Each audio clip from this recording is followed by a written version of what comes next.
ஓம் ஐஸ்வர்ய ஈஸ்வராய நம.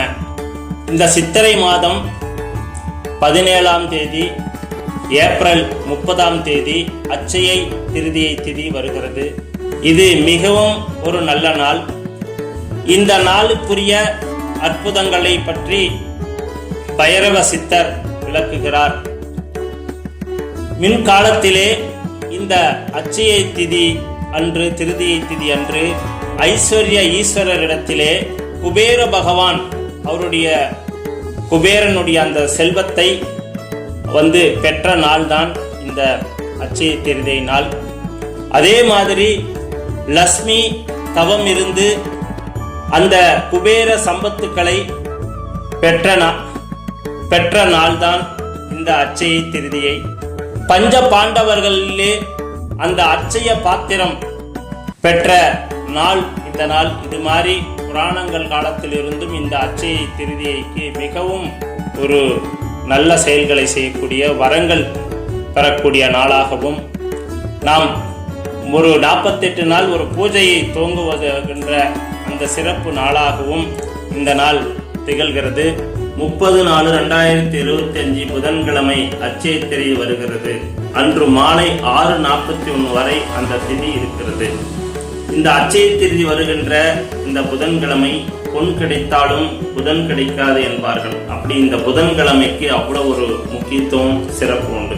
அந்த புதன்கிழமையில் வருகிறது. சித்த அமிர்த யோகம் கூடிய நன்னாளில் இது வருகிறது இந்த திதி. அது மட்டுமல்ல, ரோகிணி நட்சத்திரம் கூடி வருகிற இந்த நாள். ரோகிணி நட்சத்திரத்தில் கிருஷ்ண பகவான் அவதரித்த நட்சத்திரம். சந்திர பகவானுடைய ஆதிக்க பெற்ற நட்சத்திரம். சுப காரியங்கள் அனைத்தும் இந்த நட்சத்திரத்தில் செய்வது ஏற்றது.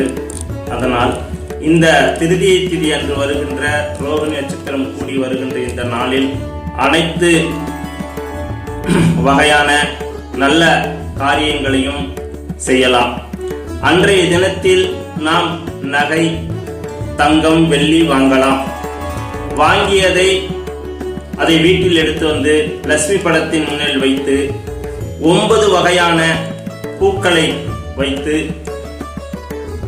கோதுமை ரவையில் கேசரி செய்து நைவேதனம் செய்து வழிபட்டு, அதை பட்டு துணியில் வைத்து அதில் ஏலக்காய், லவங்கம், பச்சை கற்பூரம் வைத்து நம் பீரோவில் வைத்தால் ஐஸ்வர்யம் சேரும் என்பது ஐதீகம். அன்றைய தினத்தில், இந்த அட்சய திதி தினத்தில் மற்ற சிறப்புகளை காண்போம். அன்று நாம் மங்களகரமான அனைத்து செயல்களையும் செய்யலாம். திருமணம் செய்யலாம், சீமந்தம் செய்யலாம், குழந்தை தொட்டிலில் போடலாம், காது குத்தலாம், வித்யாராணம் செய்யலாம், பூணூல் போடலாம், ஏர் உழுதல், விதைத்தல், கதிர் அறுத்தல், தானியத்தை கிடங்கில் எடுத்து வைத்தல், தானியத்தை மற்றவர்களுக்கு தானமாக தருதல், கோயில்களுக்கு திருப்பணி செய்தல், வெளிநாட்டுக்கு அன்று பிரயாணம் செய்யலாம். தியானம், நாம் ஒரு தெய்வத்தை நினைத்து தியானம் செய்கின்ற அந்த தியானத்தை இந்த நாளில் ஆரம்பிக்கலாம். நாம் நினைத்த இஷ்டமான தெய்வங்களை வசியம் செய்வதற்கு அன்று முதல் பூஜையை ஆரம்பிக்கலாம். இது மாதிரியான அனைத்து நல்ல செயல்களையும் இந்த திருதியை, அட்சய திருதியை திதியில் நாம் செய்யலாம்.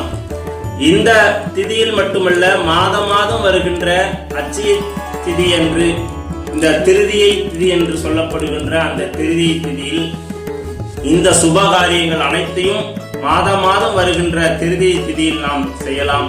செய்து நம் வாழ்வில் அனைத்து நலங்களையும் வளங்களையும் பெற வேண்டும் என்று வேண்டுகிறேன்.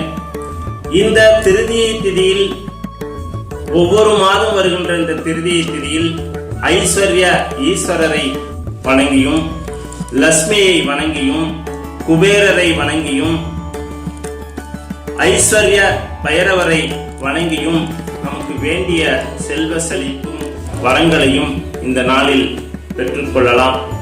ஆகையால் அடியார்கள் இந்த நாளை மிக சிறப்பாக தனக்கு வேண்டிய அனைத்து வரங்களையும் பெறுவதற்கு இந்த நாளில் பூஜை செய்து பெறுமாறு அன்போடு கேட்டுக்கொள்கிறேன்.